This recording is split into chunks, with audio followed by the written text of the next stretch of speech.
So DMZ is the confirmed third mode for Modern Warfare 4. The full release of Modern Warfare 2's DMZ beta. It'll be released with the game behind the $70 to $80 paywall rather than being free with Warzone, even though it takes place on the same map as the Warzone this year. And the question will still remain, will DMZ get post-launch support?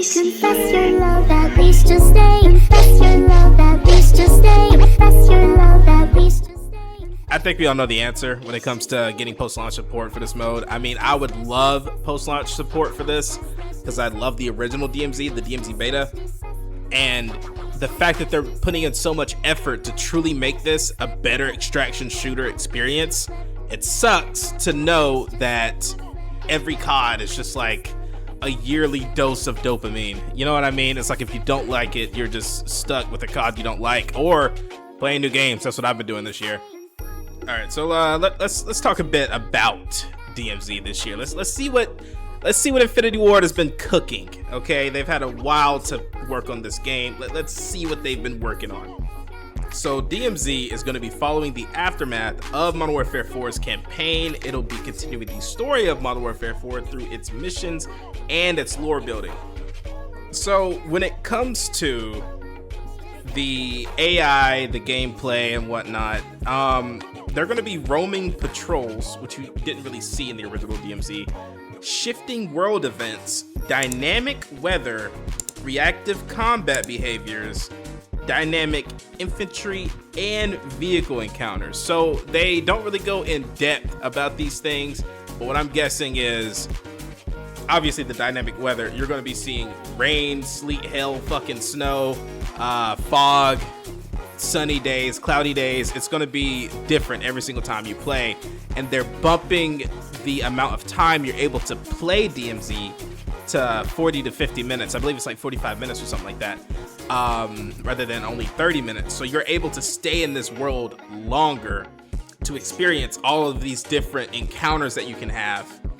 And they've been cooking on the AI. So I'm guessing, you know, shoot someone in the leg, they're going to get behind cover. Shoot someone in the arm, they're going to have somebody try to patch them up. You know, cool things that you see in a lot of games these days.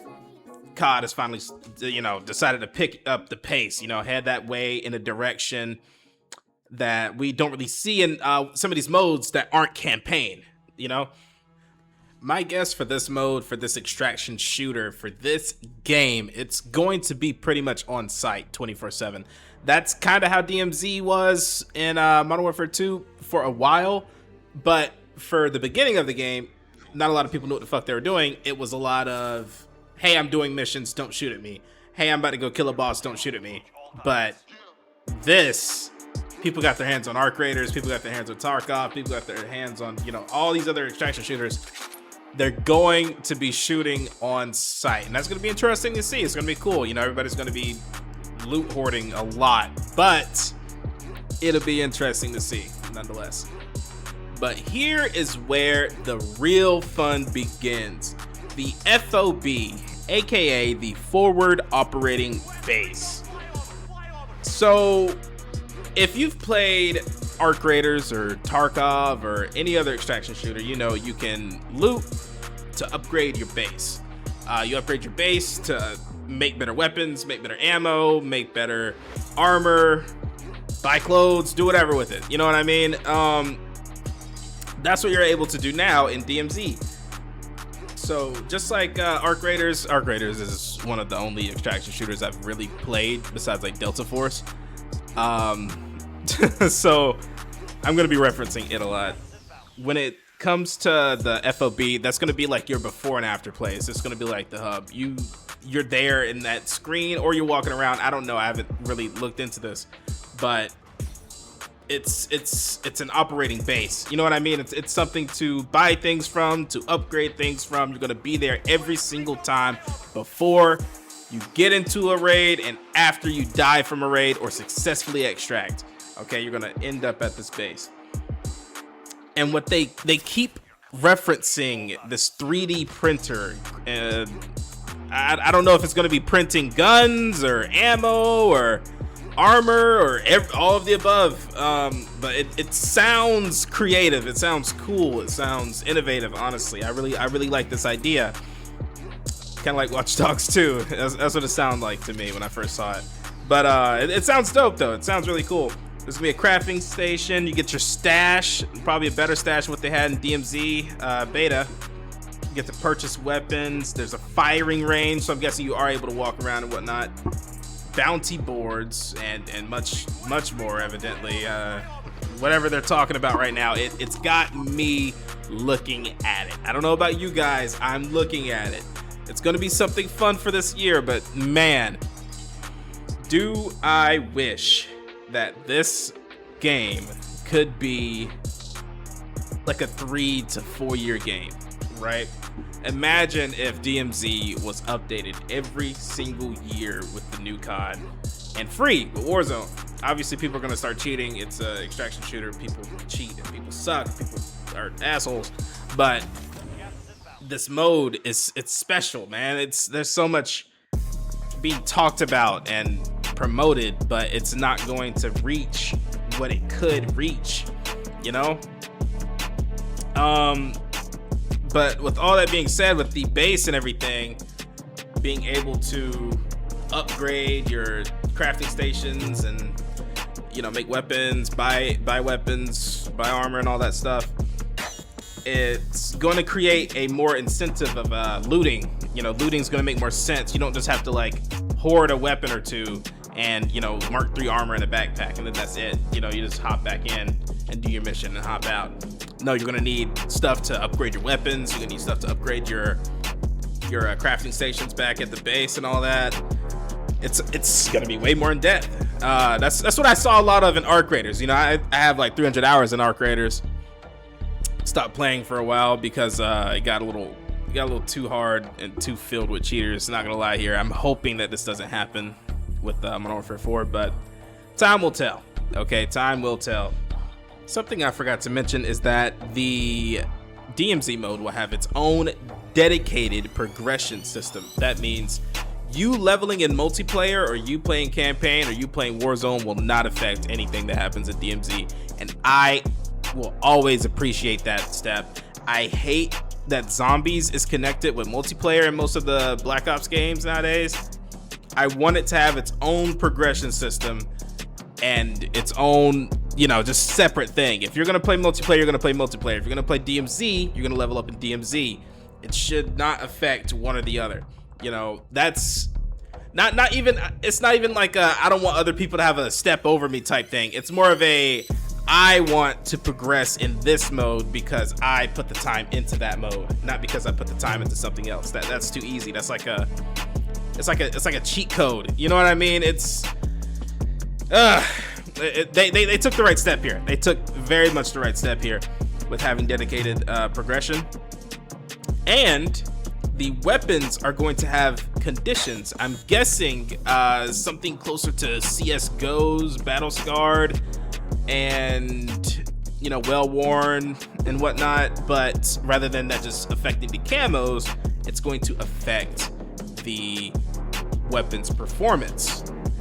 So I don't know if they're going to go into different ammos, but rather how well your weapon is. If it's like, you know, perfectly made or battle scarred, then it's going to affect the damage that you do, probably the recoil. You know, for like snipers, probably like aim down sight speed or something like that, which I think that sounds really cool. That sounds really cool to me. But I mean, with every good thing, there are bad things. I don't see any bad things, but it's Call of Duty, so there has to be bad things. You know what I mean? It's happened way too often for there not to be any speculation going on. Call of Duty as a franchise is like a roller coaster. It goes up, down, spins around. Sometimes it makes you happy. Sometimes you throw up in your fucking mouth because of what it's doing to you. You know what I mean? This mode looks and sounds really, really good. I want to get my hands on it. I'm hoping that they release a beta form of it so we can get our hands on it a little early. Or I don't know, man. Just when the beta comes out for multiplayer, I'll see how the game is, and I'll just judge everything based on that. Do not pre-order this game unless you absolutely know that you play every COD every single year. I bought Black Ops 7. I only have like 5 hours on the game, like 3 gold guns. You know, that's how much I didn't enjoy Black Ops 7. But I really enjoyed Modern Warfare 2019, Modern Warfare 2, and Modern Warfare 3. So I'm just gonna try and let Infinity Ward cook here. I'm just, man, if this mode could have post-launch support and updates made every year, this could last at least 3 years for 3 whole CODs, up until the next Infinity Ward game came out, if they were to do it right. You know what I mean? If they were to do that right, it could last up to where the next Infinity Ward game came out, and then they could update DMZ again and make their money all over again. That's the cycle that COD should be taking right now, is that they should give us updates and put their consumers first, charging us $80 every year and then trying to charge $20 for, oh my gosh, for little bundles that aren't gonna make any sense. Like, okay, I'm gonna get a cannon mill for 1 little gun that I'm not gonna use, that's great. And this outfit that's gonna be outdated in about 2 weeks when I get another outfit, you know, it's like, that's lame, man. It's so lame. Let me know what you guys think down in the comments about not Modern Warfare 4 in general, but about DMZ as a mode. Let me know what you guys think about it coming out. Let me know what you think about all the changes that they're making, the focus on it that they're obviously trying to emphasize. Let me know what your thoughts are, if this may be the turning point and if you buy the game or not, because it certainly is for me. The extraction genre has really taken me by storm. Like, it's been amazing recently with Arc Raiders and Delta Force, Tarkov. Everything has been really good recently. I'm not gonna lie, we need a new Division game. If Division 3 came out, I wouldn't even be talking about Call of Duty right now. I'm not even joking. That game is perfect. I love the Division. RIP the Division. It ain't going nowhere, but they didn't make a 3rd one yet, so I'm guessing it's dying. I'm not sure. That's all the time I got for today. If you guys enjoyed the video, please leave a like. Consider subscribing to the channel and join me on my journey to 1,000 subs. Please leave a like, comment on anything DMZ related. I would love to hear what you guys have to say. And as always, take care.